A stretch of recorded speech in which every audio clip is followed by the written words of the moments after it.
السلام عليكم، مرحبا بكم في هذا الفيديو. اليوم ان شاء الله غادي نقدم لكم طريقه تحضير عصير بالقرعه الحمراء والخوخ. كيجي لذيذ بزاف وشكل جديد في تقديم العصير بالقرعه الحمراء. صراحه فكره رائعه، كنتمنى تجربوها، اكيد غادي تعجبكم.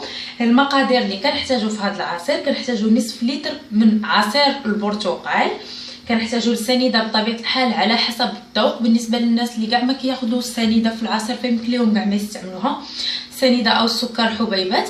انا هنا عندي 4 المعالق.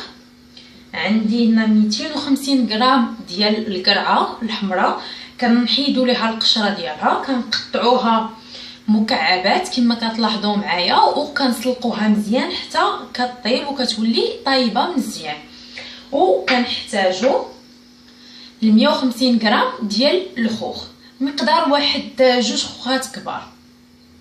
غادي نبداو طريقه تحضير هذه الوصفه اللي ساهله بزاف. غادي ناخذوا الخلاط ديالنا ونوضعوا فيه القرعه الحمراء،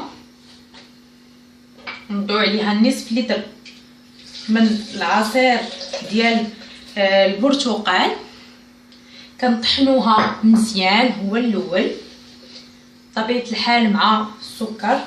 ما نضيفش هذه الكميه كامله، واخا عندي 4 المعالق ما بغيتوش يجي حلو بزاف.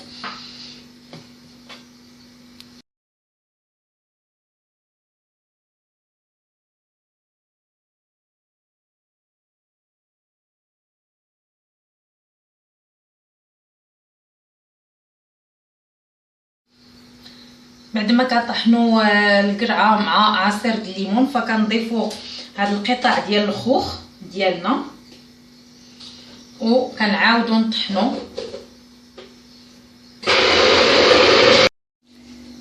كيكون هذا هو الشكل النهائي ديال العصير اللي قدمت لكم بالقرعه والخوخ والليمون.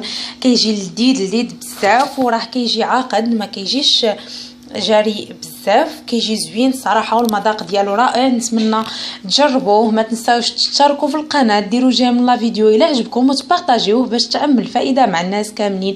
شكرا على التتبع ديالكم، شكرا على الوفاء ديالكم. ما تنساوش تزوروا الموقعين chefmariam.com، ايضا موقع shewati.com. الى اللقاء، الى فيديو قادم وحلقه قادمه باذن الله.